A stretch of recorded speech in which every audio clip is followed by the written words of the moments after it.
喺某一個靜靜嘅深夜，望住熟睡喺自己枕邊嗰個人，你心入面會唔會突然湧起一種講唔清道唔明嘅茫然？你可能會忍唔住問自己，為什麼偏偏是佢？喺呢一段漫長嘅人生入面，我哋會同無數人擦身而過，有啲人只係喺你生命入面路過，留低一個淡到幾乎捉唔住嘅背影；有啲人陪你行過一段青春，去到十字路口就各行各路，之後再冇見過，但偏偏就得呢一個人打破了所有的偶然，行入咗你嘅生活，同你食同一煲飯，瞓同一張床，將大家嘅命運緊緊纏埋一齊，生兒育女，一齊面對柴米油鹽，一齊捱過紅塵入面嘅風風雨雨。呢一切唔通真係只係世俗口中所講嘅巧合嗎？又真係只係因為一次偶然嘅相睇，一場普通嘅聚會，亦或是一次眼神碰上嘅瞬間？世人睇婚姻，好多時只睇到眼前嗰一朝一夕，見到恩愛嘅夫妻就會讚一句天作之合，見到成日嗌交、互相折磨一世嘅伴侶，會嘆一聲性格不合。但係性格、背景、際遇呢啲只不過係浮在表面上的冰山一角，喺命運暗流湧動嘅深處，究竟是什麼力量喺冥冥之中牽引住兩個完全冇血緣關係嘅人，跨過千山萬水，最後走埋一齊，結成夫妻？佛講萬物皆有因果，世間絕無偶然。你以為嘅偶遇，其實係久別重逢；你以為係命運作弄，其實係因果循環之下嘅必然。你今生承受嘅一切甜蜜同苦楚，經歷過嘅一切相聚同離散，早在唔知多少個輪迴的前世就已經種低咗種子。你哋在前世到底曾是大家的什麼人？係有過救命之恩嘅恩人，定係欠低重債嘅債仔？係一齊許過宏願嘅道友，定係積怨極深嘅宿敵？今日就等我哋一齊推開佛法呢道門，揭開困擾咗無數紅塵男女千百年嘅夫妻緣分之謎。第一章：夫妻緣分背後嘅三重真相。在佛教的宏大世界觀裏，生命從來都唔係一條得起點同終點嘅直線，而係一條冇盡頭、首尾相連嘅輪迴長河。我哋在六道中不斷輪迴，脫低呢副皮囊，又再換上另一副皮囊。但跟住我哋落去嘅業力同願力，就好似影跟住身一樣，唔會憑空消失。要睇清今生嘅夫妻緣分，我哋一定要先明白佛法中關於因緣業力最根本嘅道理。阿含經中有言：此有故彼有，此生故彼生，此無故彼無，此滅故彼滅。呢句說話講盡咗宇宙之間一切現象嘅根本法則緣起。世間萬事萬物都唔係獨立存在，全部都係靠住某啲條件先會出現，條件一散亦會跟住消失。婚姻作為人同人之間最深最緊密嘅關係之一，自然更加離唔開姻緣呢條線。在《楞嚴經》中，佛陀更加深入拆解咗眾生輪迴的根源。經入面指出，眾生之所以在生死大海中沈浮，冇辦法解脫，根本原因就喺情想二字。純想即非，純情即審，愛欲同情執，是把我哋死係駁在六道輪迴中的眾家。而夫妻之間嗰種極強嘅吸引、佔有欲，甚至愛恨交纏嘅感情，正正就係前世業力喺今生最集中嘅爆發。所謂業，就係我哋過去所有說話、行為同念頭留下嚟嘅痕跡。我哋講過嘅每一句說話，做過嘅每一件事，甚至心入面起過嘅每一個念頭，都唔會無端端消失。佢哋會化成一粒粒業力種子，深深藏喺我哋嘅阿賴耶識，也就係第八識入面。到條件成熟嗰陣，呢啲種子就會發芽。結果，這就係為什麼有啲人你第一眼見到就覺得親切得不得了，仿佛認識了很久；但有啲人就算你日日都見，始終都覺得隔住千山萬水。甚至有啲人你明明知道同佢一齊會好痛苦，但仍然好似着咗魔咁，毫無保留咁陷咗落去。這絕唔係什麼冥冥之中的魔法，而係你阿賴耶識裏的業力種子遇到嗰個特定嘅緣嗰陣，一瞬間俾人喚醒咗，無因唔會聚，無緣唔會遇，今生可以結成夫妻嘅兩個人，前世一定有極深嘅業力糾纏，冇嗰份深厚宿業，你哋連擦身而過嘅機會都未必有，更加唔好講同床共枕。如果將今生嘅婚姻比喻成一隻喺紅塵入面航行嘅小船，咁推住呢隻船向前行嘅，離唔開兩股力量，一股叫做業力，另一股就叫做願力。絕大部分普通人嘅婚姻都係俾業力牽住個鼻走，因為前世種低咗善業又或者惡業，今生先會喺業力拉扯之下相遇，互相欠過債嘅今生就嚟還債，互相傷害過嘅今生就嚟追討，受過恩惠嘅今生就嚟報答。呢種由業力帶住行嘅婚姻，好多時令人身不由己，愛嗰陣轟轟烈烈，恨嗰陣咬牙切齒，喺歡喜同折磨之間互相消耗，直到業力用盡，緣盡人散。但係除咗業力之外，世間仲有一種更高、更清淨嘅力量，嗰樣就係願力。願力就係由心底發出嘅誓願同堅持。有啲人喺前世臨終嗰刻，又或者一齊捱過生死考驗之後，心入面立低一個非常堅定嘅誓願，願我來世無論投生去邊度，都可以同呢個人再結夫妻，生生世世永遠唔分開。又或者發願，願我哋來世再做眷屬，一齊修行，同證菩提。呢種發自靈魂深處的誓願，佢嘅力量一啲都唔輸俾業力。當願力強到某個程度，佢能夠穿透輪迴的迷霧，喺茫茫人海入面準確返對方，再續前緣。所以夫妻緣分嘅本質就係前世業力同願力喺今生交織之後顯現出嚟嘅結果。你今生經歷緊嘅婚姻模樣，只不過係你在前世親自寫好的劇本，今生照住時間上映。佛家有一句非常經典且深刻的話，揭示了世間所有至親關係的真相：無債不來，無緣不聚，父母子女如是，夫妻眷屬亦如是。擺返落夫妻緣分入面去睇，世間所有夫妻，無論表面睇落有幾唔同，講到底都離唔開以下四種基本形式。第一種，報恩緣。呢種夫妻前世好多時係其中一方對另一方有個好大恩情，例如救命之恩、扶危濟困之恩，又或者係長年累月嘅關心同照顧。受恩嗰方喺心底種低咗深深嘅感激同執念，發願來世一定要報答對方。今生再相遇之後，兩個人好多時一見鍾情，感情根基亦非常穩固。喺婚姻生活入面，嗰個嚟報恩嘅人會無怨無悔咁為對方付出，甘願孭起屋企大部分重擔，照顧得無微不至，包容對方所有缺點同脾氣。同呢種伴侶一齊，你會覺得特別安心，特別幸福。就算屋企唔算富裕，一樣可以將日子過得溫暖甜蜜。呢種婚姻就係世人夢寐以求嘅良緣。第二種，報怨緣同報恩緣完全相反。報怨緣源自前世嘅仇恨、傷害，又或者背叛。前世其中一方可能深深傷害過另一方，令對方心入面結低好重嘅怨氣同恨意。你害到我咁慘，我下世做鬼都唔會放過你。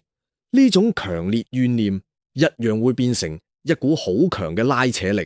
今生結成夫妻之後，最初可能因為短暫的情欲或偽裝而行埋一齊，但一結咗婚，真面目就會完全露出嚟。呢種婚姻充滿了無休止的爭吵、冷暴力、懷疑，甚至家暴。兩個人就像是關在同一個籠子裏的鬥雞，互相撕咬，搞到大家遍體鱗傷。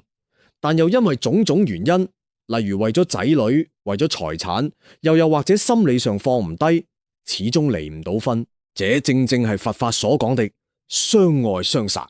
佢哋唔係嚟好好過日子，佢哋係前世冤家，今生換咗個夫妻身份，繼續追討前世嗰筆血淚賬。第三種，償債緣。所謂償債，主要係指經濟、物質又或者感情上嘅虧欠。前世你可能呃過對方錢財，又或者喺感情上辜負過對方，令對方為你付出一世心血，最後但係俾你拋棄。今生結成夫妻，嗰個欠債嘅人就會用一種非常辛苦嘅方式嚟還債，例如丈夫日日辛辛苦苦做嘢，賺返嚟每一蚊都交俾妻子，自己就慳飲慳食，但妻子就使錢冇節制，又或者妻子無怨無悔咁照顧患病又或者冇能力嘅丈夫，仲要倒貼錢，受盡委屈，都仍然咬實牙關撐落去。喺其他人眼中，呢個人簡直係傻喎，好似個腦入咗水。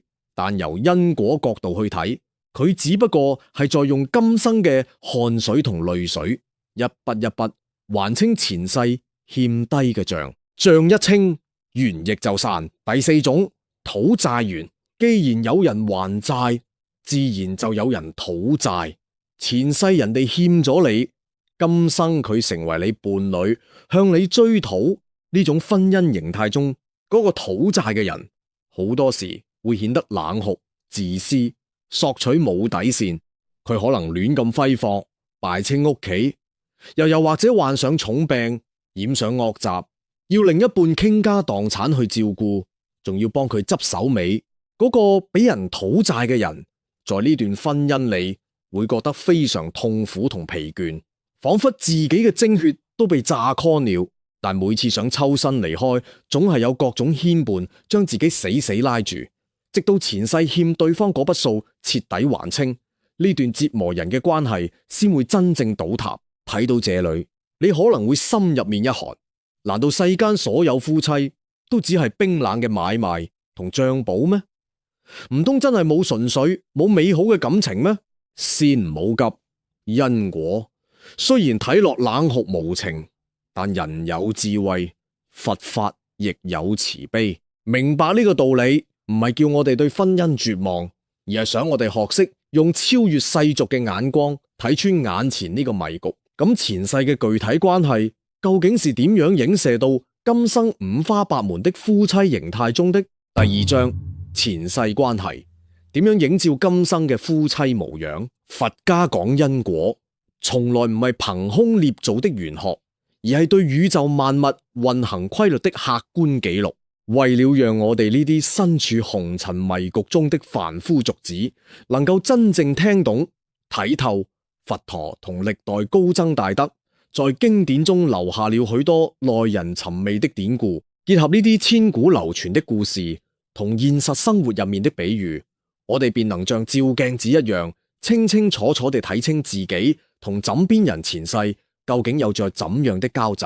在民間同佛門中流傳住一個非常著名的因果故事，完美地解釋了什麼叫做投衣染骨之恩，也道出了世間嗰啲恩愛夫妻的前世謎底。昔日有一位年輕女子因故慘死在路邊，赤身裸體暴屍荒野。過了不久，行過嚟第一個路人，呢個路人睇了女屍一眼，搖了搖頭，嘆息道：真是可憐啊！說完佢頓生憐憫之心，但因為急住趕路，便從旁邊順手拉過一把乾草，輕輕蓋在了女屍的臉上，隨後離去。又過了許久，行過嚟第二個路人，呢個路人睇到女屍赤身裸體躺在荒野，心中大不忍，佢停下腳步，解下了自己身上的外衣，蓋在了女屍的身上，幫佢遮擋住了風沙同羞恥，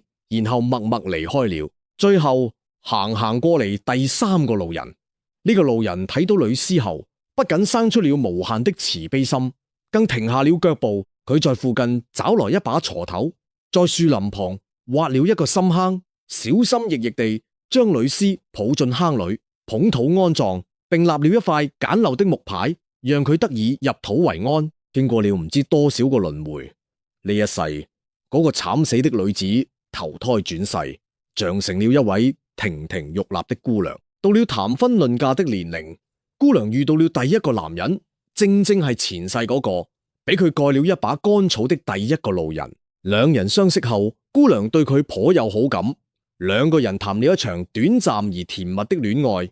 但唔知為何緣分總是差了咁一口氣，最後無疾而終，成了大家生命中的過客，蓋草之恩，化作今生嘅一段露水情緣。不久後，姑娘遇到了第二個男人，前世嗰個脫下外衣蓋在佢身上的第二個路人，兩人一見鍾情，迅速墜入愛河，並結為了夫妻。婚後，呢個男人對姑娘非常寵愛，甚至可以說是言聽計從。但係好景不長，結婚沒幾年，姑娘但係突然愛上了另外一個男人，甚至不惜拋棄呢個對佢百般疼愛的丈夫，脫衣之恩化作今生幾年甜蜜的婚姻。但恩情還緣，緣分即盡，而姑娘最後義無反顧跟從的嗰個第三個男人，正正係前世嗰個親手挖坑將佢入土安葬的第三個路人。呢一世，兩人結為夫妻後，相濡以沫，白頭偕老，恩愛了一輩子，掩骨安葬之大恩，方能換來今生一世的結髮之情。呢個故事絕非虛構的巧合，而係非常深刻的因果影射。現實生活入面，我哋成日會睇到一些神仙眷屬，佢哋未必富甲一方，未必貌若天成，但在漫長的歲月裏，大家理解，相互扶持，一方生病，另一方不離不棄，一方陷入低谷，另一方默默支撐，就算到了古稀之年，仍然能牽手散步，眼神裏全是溫柔。世人羨慕佢哋的感情，以為是佢哋運氣質樸，遇到了對的人。其實邊有什麼憑空的運氣？今生能陪你走完一生，無怨無悔同愛你嘅人，前世一定為你挖土安葬嘅。嗰個對你照顧有加，但係中途散場的人，前世可能只係為你脫下過一件外衣。你今生享受到的每一份體貼同溫柔，都係你在前世無意中種下的善念。而你今生俾對方嘅關愛同包容，亦係在償還前世嗰份審慎的恩情。如果說報姻緣是紅塵中最令人羨慕的佳話，咁償債與討債緣，則是現實婚姻入面最普遍也最讓人痛苦的枷鎖。杭州西湖下天竺寺旁有一塊著名的三生石，記載住唐代富家子弟李淵同玄澤禪師三生相照的生死誓約。三生石上舊徵云：賞月吟風不要論。古人以此形容因果輪迴之堅定。而在婚姻入面，三生石上刻得最多的，好多時唔係蜜語甜言，而係清清楚楚的債務賬本。有一對夫妻，丈夫性格溫同，勤勞能幹，是個公認的好男人。佢開了一家小公司，每日起早貪黑，拼命賺錢。可奇怪的是，佢的妻子不僅不珍惜，反而嗜賭成性，性格非常暴躁。妻子不僅不上班，還在外面欠下了巨額賭債，甚至成日當住外人的面辱罵丈夫。所有親朋好友都勸呢個男人離婚。這樣的女人，你留着她幹什麼？簡直是個無底洞。可男人每次拿起離婚協議書，睇着妻子的眼睛，心裏就會升起一種莫名的不忍同執念。佢嘆一口氣，又把協議書撕掉，繼續加班加點幫妻子還債，無怨無悔地侍候妻子的生活起居，直到自己積勞成疾。從世俗嘅角度來睇，呢個男人簡直是糊塗懦弱。但如果用佛法嘅因果眼光來睇，真相便一目了然。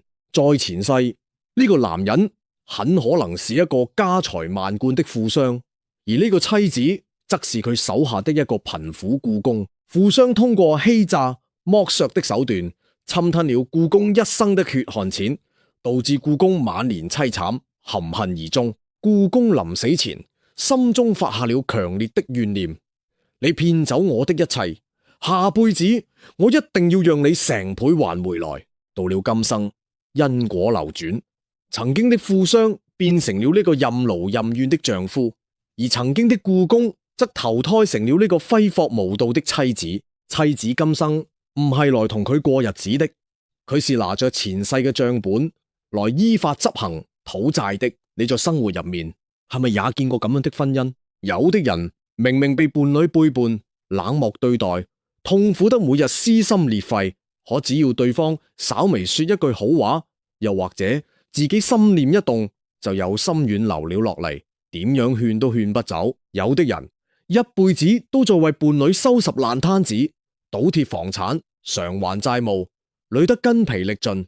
但係仿佛有一股無形的力量，死死地把兩個人捆綁一齊。呢種痛苦而又冇辦法割捨的婚姻，就係典型的欠債與討債形態。為什麼割捨不下？因為前世嘅債務未清，因果的磁場還在拉扯。在阿賴耶識裏，你哋之間的賬目還冇畫上句號。嗰個付出多的一方是在用今生嘅辛苦還債，嗰個索取多的一方是在憑前世嘅憑證討債。正如佛經所言，債主相見，分外眼紅。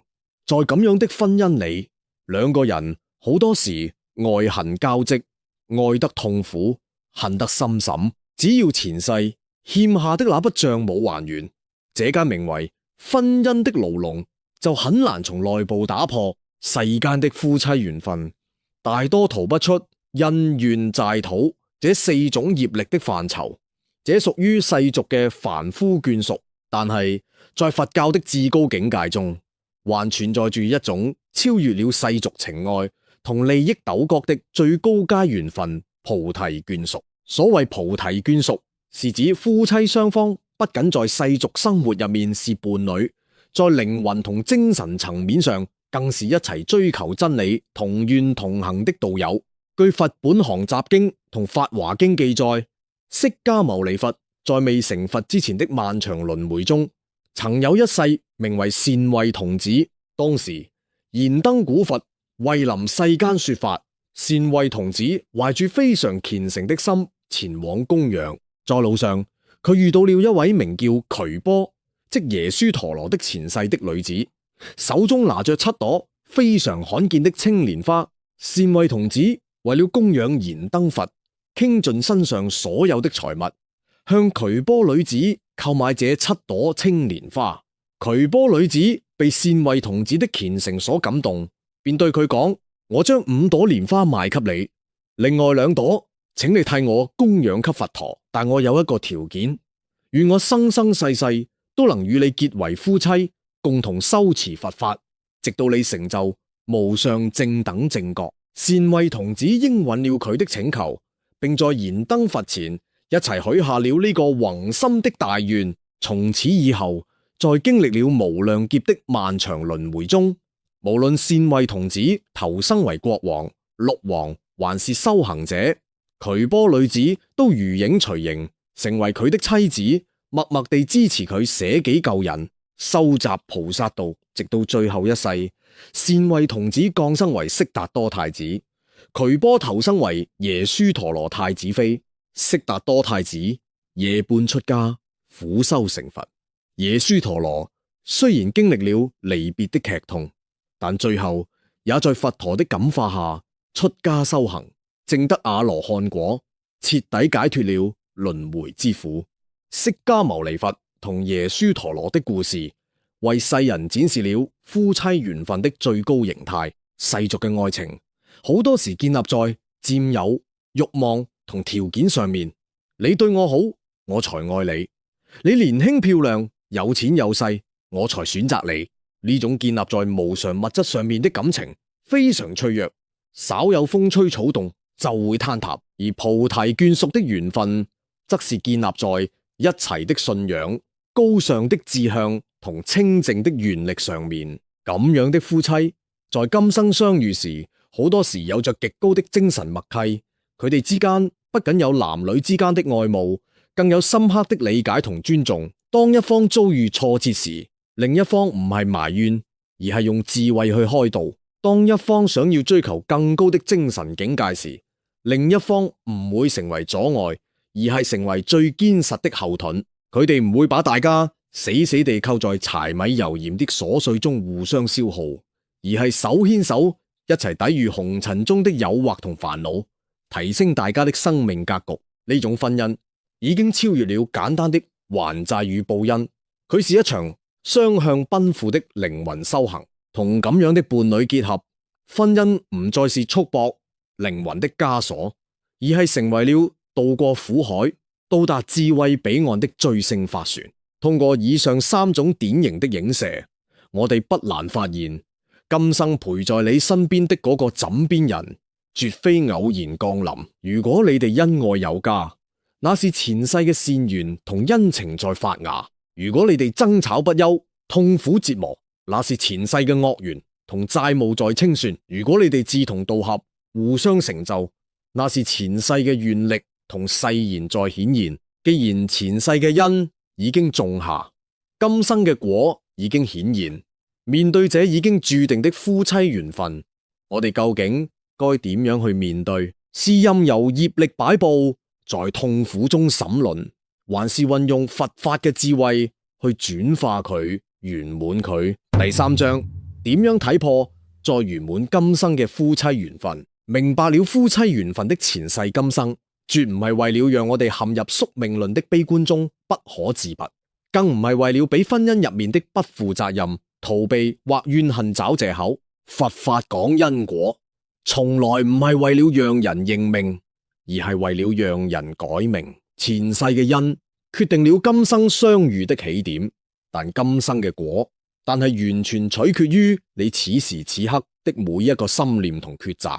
既然我哋冇辦法改變劇本嘅前半節，那就用智慧去改寫佢的後半程。面對這紅塵中最深刻、最難纏的夫妻緣分，我哋究竟該點樣運用佛法嘅智慧去破局、去圓滿？在現實生活入面，絕大多數人在婚姻遭遇不幸時，第一反應好多時是哀求同怨恨。憑什麼人哋的丈夫咁體貼，我的丈夫但係這麼懶惰自私？憑什麼人哋的妻子溫柔賢惠，我的妻子但係斤斤計較、無理取鬧？我為呢個家付出了這麼多，為什麼換來的但係是背叛同冷漠？呢種憑什麼的親恨心，就像是在已經流血的傷口上灑鹽，不僅冇辦法解決任何問題，反而會在阿賴耶識裏種下新的惡因，讓原本就糟糕的緣分雪上加霜。破局的第一步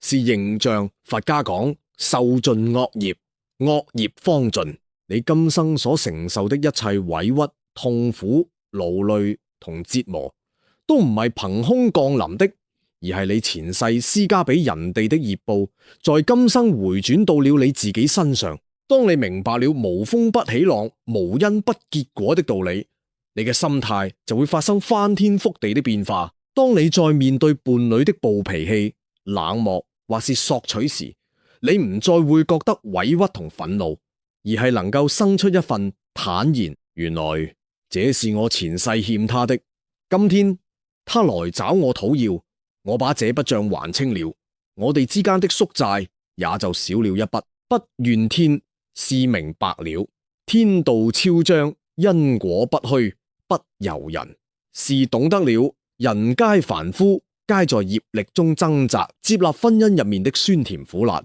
唔係懦弱的妥協，而係深刻的覺悟。當你唔再試圖去改變對方，唔再抱怨命運的不公，而係平靜地接納眼前嘅一切，果報時，那股死死纏繞住你哋的惡業磁場就已經開始鬆動了。如果發現自己嘅婚姻是一段抱怨或討債的惡緣，難道我哋就只能咬牙忍受，任人宰割嗎？當然唔係。佛法講心能轉物，業由心造。業力雖然強大，但比起覺悟的心念，佢仍然是次要的。化解惡緣的核心心法只有4個字：慈悲同忍辱。世俗常說的忍，是強行壓抑情緒，把怒火同委屈死死硬憋在心裏，嘴上不說，心裏但係恨得咬牙切齒。呢種忍就像是把火藥裝進木桶裏，表面上風平浪靜，實際上積聚住巨大的能量。一旦爆發，後果不堪設想，甚至長期閉悶，還會化作身體上的疾病。而佛法所講的忍辱，是建立在大智慧上面的化解同放下。寒山拾得問答錄中有一段流傳千古的對話。寒山問拾得：世間有人謗我、欺我、辱我、笑我、輕我、賤我、惡我、騙我，如何處置乎？十得答曰：只需忍他、讓他、由他、避他、耐他、敬他，不要理他。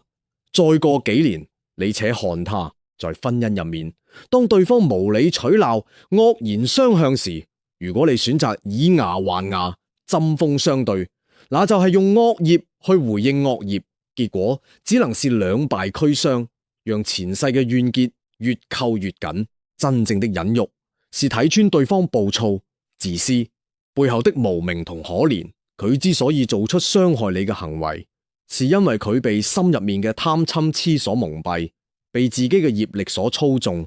佢其實是一個精神上的重病人。當你用睇病人的視角去睇待伴侶的缺點時，你心入面嘅嗔恨心就會消退，取而代之的是一種由衷的憐憫。印度有一句古老的言語：黑暗無法驅散黑暗，只有光明可以；恨無法化解恨，只有愛可以。在婚姻入面，如果你發現對方是來討債的，最明智的做法唔係同其撕扯，而係用加倍的慈悲去超額還債。佢脾氣暴躁，你用溫言軟語去包容；佢自私索取，你在盡到責任的同時，默默修持自己嘅心性。佢冷漠無情，你用無條件的大愛去感化。當你用無私的慈悲去對待一個傷害你嘅人時，你就係在用一股非常強大的正向能量去沖刷同洗滌你哋之間的惡業。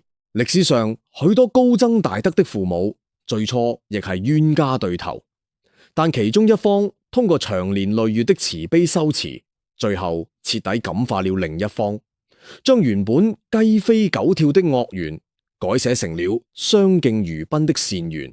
永遠記住，你改變不了人哋，你只能改變自己。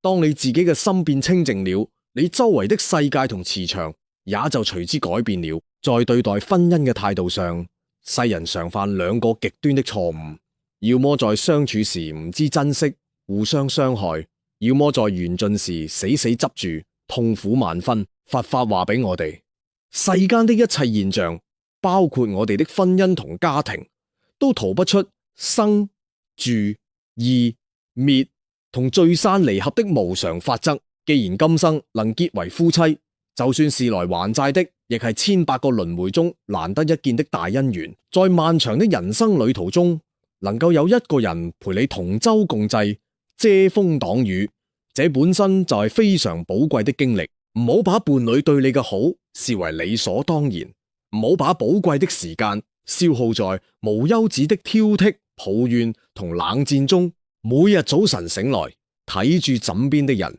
心中生出一份感恩，感恩對方今生走進你嘅生命，感恩對方陪你演完呢場紅塵大戲，用一顆謙卑、體貼、恭敬的心去對待伴侶，把每一天都當成一齊的最後一天去珍惜，如此方能做到無愧於心。離別時豁達坦然去放下。但係世間冇永不散場的宴席，有的婚姻走住走住，因為業力還清了，又或者緣分徹底散了，最後走向了離異。有的婚姻一方先一步走完了今生嘅受限，面臨住陰陽兩隔的永別。當離別不可避免地降臨時，許多人會陷入巨大的絕望同執念中，甚至尋死覓活，認為自己嘅世界塌陷了。這正正係因為冇睇透緣起性空的真相。夫妻就像是同乘一輛公交車的乘客，大家從不同的起點上車，因為前世嘅姻緣，坐在了同一個座位旁，相伴行過了一段路程。到了某個站點，對方嘅站到了，佢必須下車去往佢下一個輪迴，又或者你哋之間嘅票根已經到期，必須各自奔赴不同的終點。呢個時候後，死死拉住對方不放，又或者抱頭痛哭，恨天怨地，都係毫無意義的無名表現。真正的智慧是在相聚時傾心相待，在離別時道一聲珍重。如果緣分真的盡了，無論是離婚還是永別，學會坦然地放手，感恩對方曾經的陪伴，原諒對方曾經的傷害，揮一揮衣袖，讓過去的業障隨風落去。緣聚時，我珍惜你，傾盡溫泉；緣散時，我祝福你，各奔東西。這不僅是對對方嘅解脫，更是對自己靈魂的鬆綁。通過順應因果，轉惡緣為善緣，同埋釋緣與放下，我哋便能在滾滾紅塵的婚姻枷鎖中，找到一條通往心靈自由的道路。婚姻從來唔係生命嘅終極目的，佢只不過係上天借由另一個人的肉身，為你量身定造的一座修行道場。第4章，喺紅塵入面修行，去到岸邊得清淨。許多人在探尋佛法嘅過程中，常有一個誤區，以為修行必須遠離塵囂，深山古寺，青燈古佛。但係維摩諂居士箴言：煩惱即菩提，紅塵即道場。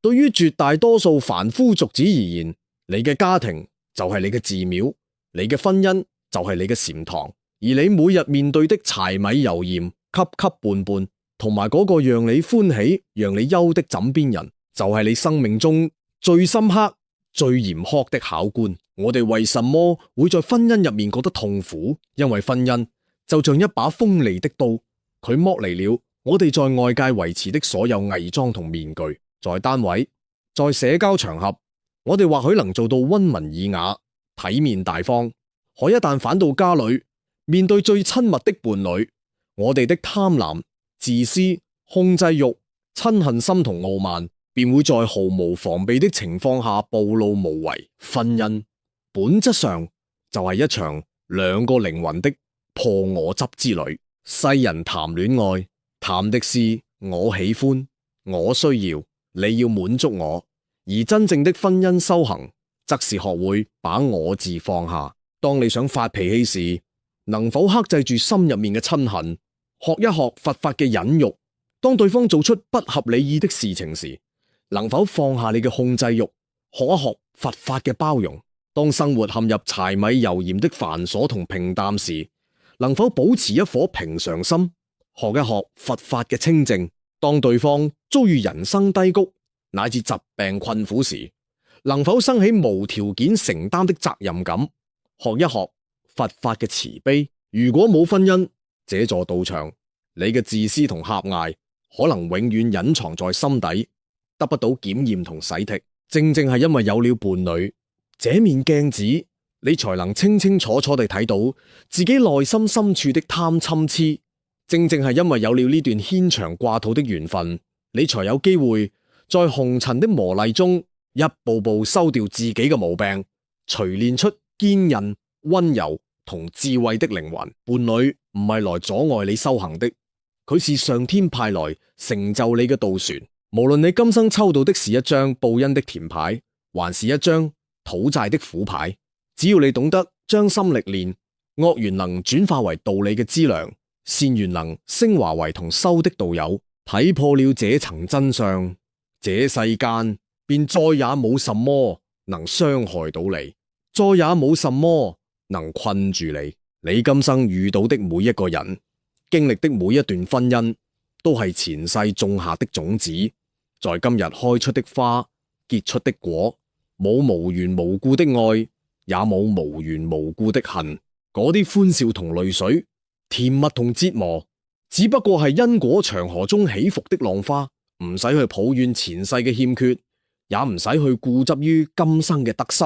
同其在痛苦中互相撕扯，不如在覺悟中大家寬恕；同其在執念中越陷越深，不如在智慧中灑脫放下。人生短暫，不過百年。當生命嘅終點降臨，這具皮囊會化為灰燼，金錢房產帶不走分毫，就連嗰個同你同榻而眠一輩子的人，也終將各自奔赴不同的輪迴。唯有你在呢段婚姻入面所修煉出嚟的慈悲、智慧同清淨心，會化作永不磨滅的光芒，照亮你通往下一段生命嘅旅程。訂閱佛道案，願你在滾滾紅塵中睇清因果，化解執念，渡過煩惱滄海，早達智慧彼岸。感謝您的聆聽同陪伴。如果俾你帶來一絲絲慰藉同啟發，不妨將佢分享俾你身邊的嗰個佢，又或者每一個在婚姻迷局中掙扎的紅塵有緣人。願天下所有的夫妻，前世善緣者今生相守，前世惡緣者今生化解。願大家都能在紅塵中睇破放下，於岸邊得大清淨，大自在了脫。